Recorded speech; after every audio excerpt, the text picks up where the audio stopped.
Muy buenos días a todos. En este vídeo vamos a hablar sobre una parte fundamental del entrenamiento de redes neuronales profundas, que son los algoritmos de optimización.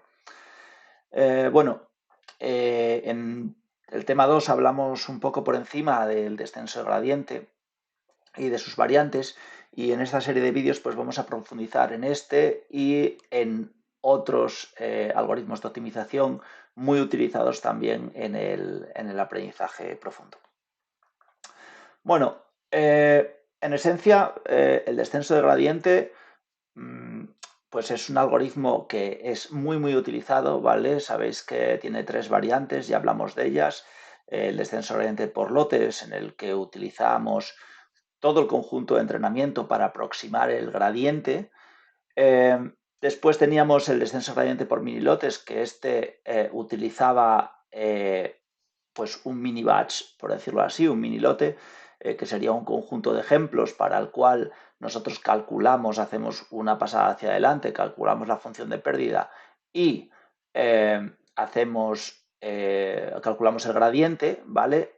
Medio para este conjunto de ejemplos, y a partir de ahí actualizamos los pesos, y el que llamábamos estocástico, que solo utilizaba un ejemplo. Bueno, para calcular el gradiente, para aproximarlo. Habíamos visto un poco ventajas e inconvenientes de estos tres tipos.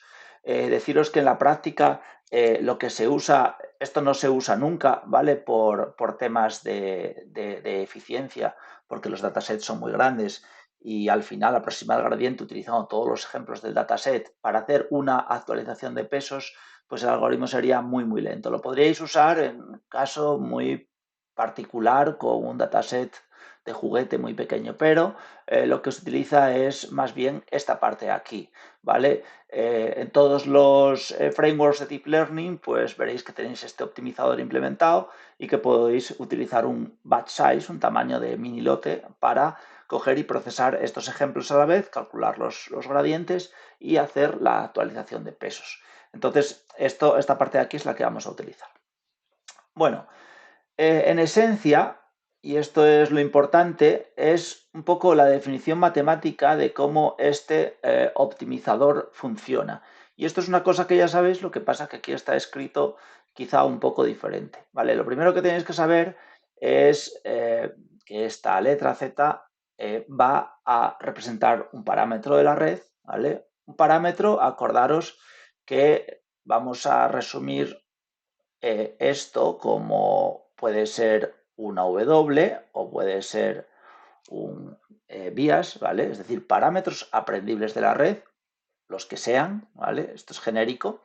Y luego t más 1 sería el instante, es decir, el valor del parámetro nuevo, es decir, en la siguiente iteración, va a ser el valor del parámetro en la iteración anterior menos, porque acordaros que el gradiente lo que nos indicaba era en qué dirección la función crecía, ¿vale? Entonces nosotros queremos hacerla, minimizarla. Acordaros que la función de pérdida, representada en esta fórmula como L, era una función que iba desde 0, en el mejor de los casos no teníamos ningún error, hasta un valor positivo para indicar pues que teníamos un error, ¿no? en las predicciones de nuestro modelo. Entonces tratamos de minimizar esto. Vale. Lo que estamos indicando aquí con este símbolo es que es el gradiente de la función de pérdida, y la función de pérdida obviamente es una función que depende de tres cosas. Depende de los ejemplos de entrada, es decir, de las X. Estos serían los ejemplos de entrada, las características de los ejemplos de entrada. En este caso, Y representa un único ejemplo, ¿vale? Y veis que luego está promediado. Acordaros que el gradiente, que lo vamos a hacer promediado sobre los ejemplos, por ejemplo, del mini lote, si estamos en la versión en el mini batch gradient descent, ¿vale? Entonces, promediado, el gradiente promediado. Bueno, volviendo a la función de pérdida, es decir, la función de pérdida depende de tres cosas. Depende del ejemplo de entrada. Obviamente necesitamos la etiqueta del ejemplo, porque cuando calculamos el loss, por ejemplo, si calculamos el error absoluto, necesitamos hacer la diferencia entre la salida predicha y la salida real en valor absoluto, por tanto necesitamos esto para calcular nuestra función de pérdida, y por supuesto necesitamos los parámetros en el instante en el que estamos, porque si no sería imposible evaluar la red en ese instante. Es decir, cuando hacemos la pasada hacia adelante necesitamos los parámetros para hacer todas las multiplicaciones, etcétera, para que a partir de esta X podamos tener la salida esperada, que sería esto sería calculado, y con la Y real, que está representada aquí, pues poder calcular L.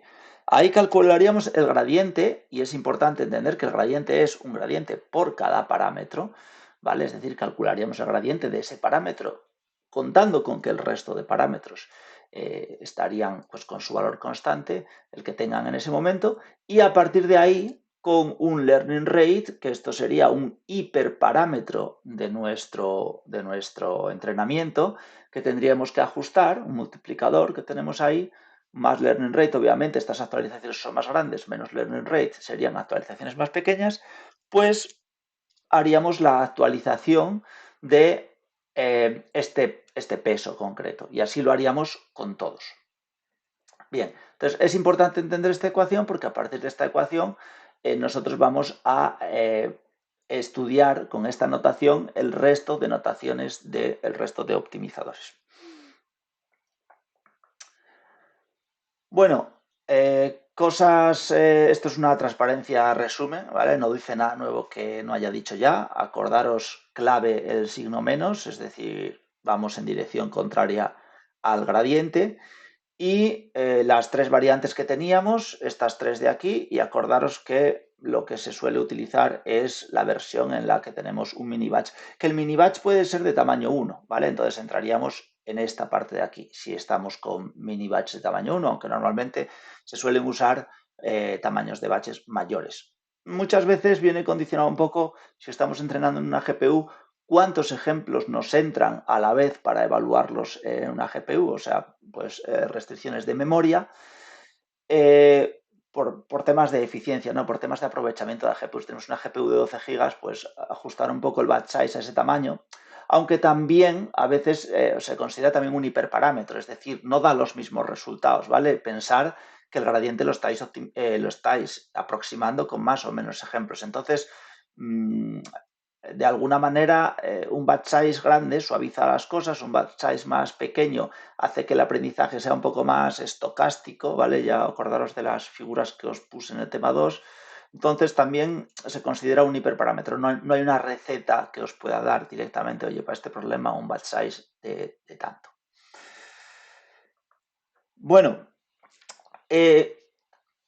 aquí lo que vamos a ver en esa transparencia es una mejora del algoritmo que ya conocéis, descenso de gradiente, que es añadirle un concepto que se llama momento.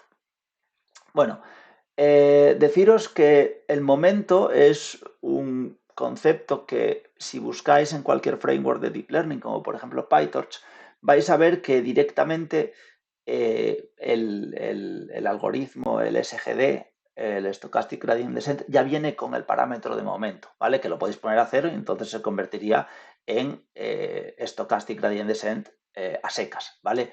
Pero con momento, pues tiene una serie de ventajas que va a hacer que en muchísimos casos va a converger más rápido. Vamos a entender un poco qué es este concepto de momento.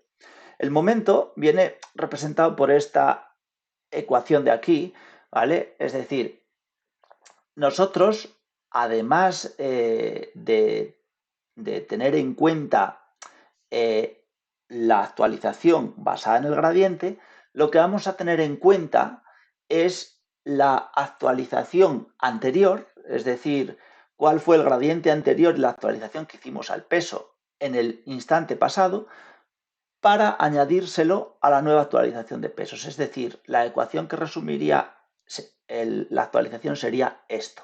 Es decir, esto sería lo que ya vimos antes, ¿vale? Exactamente igual a la actualización, que sería este término de aquí, lo que estamos restando, ¿vale?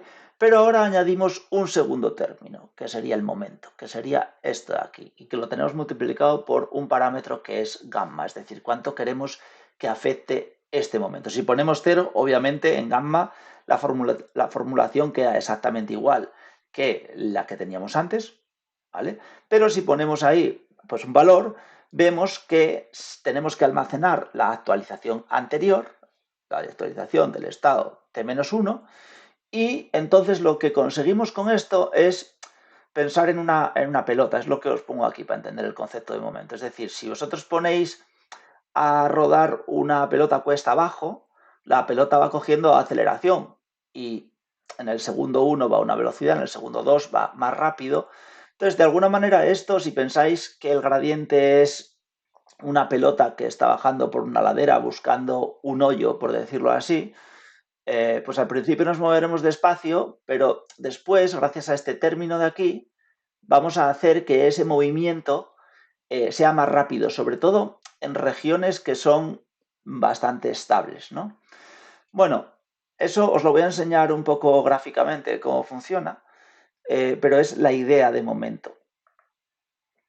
Y la idea de momento hace que el algoritmo realmente converja mucho más rápido y que sea también propenso a no quedarse en mínimos locales gracias a este momento. Y realmente es una cosa que se utiliza mucho, ¿vale? Es un algoritmo muy utilizado. Es decir, SGD con momento vais a ver que es una de las opciones más utilizadas.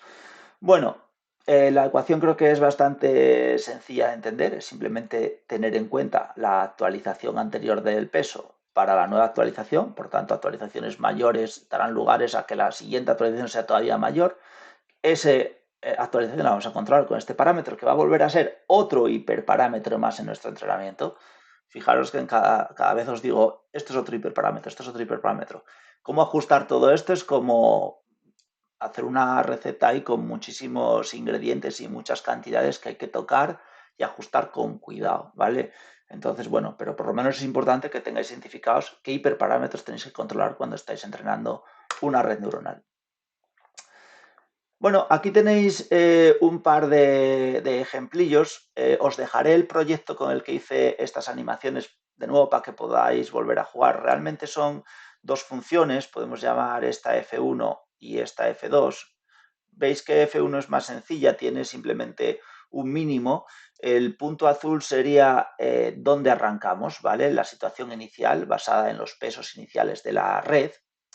Y lo que veis aquí simplemente son, pues podría ser t más 1 y t más 2. Bueno, digamos 3 instantes, ¿vale? Llamarlos como queráis, o t1, t2, t3. Bueno, simplemente, realmente no estáis viendo t1 y t2, sino que yo lo estoy pintando cada muchos pasos. Fijaros que los pasos que da el algoritmo para acabar convergiendo están aquí. Es decir, en este caso, SGD con momento da casi 10 veces menos de pasos para llegar a converger, es muchísimo más rápido. Más bien porque la región es bastante sencilla y simplemente, pues, imaginaros, esta pelota pues va cogiendo velocidad hacia el mínimo gracias al momento, y cuando no tiene momento, pues no hace eso, ¿no? Entonces ahí veis que esa ventaja es grande en este caso. Ya os digo, os dejaré este proyecto y os enseñaré un poco cómo funciona para que podáis tocar el código y demás. Bueno, en F2 la diferencia no es tan grande, el algoritmo tarda en llegar al mínimo, en este caso 337 iteraciones, sin embargo, con momento tarda, bueno, la mitad, que ya es, ¿no?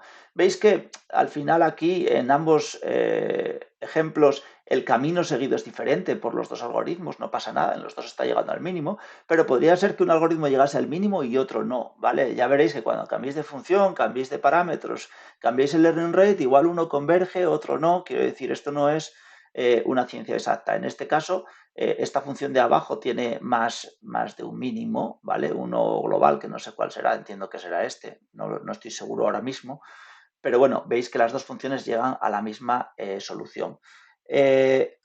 Aquí podéis ver un poco la animación, ¿vale? Para la función 1.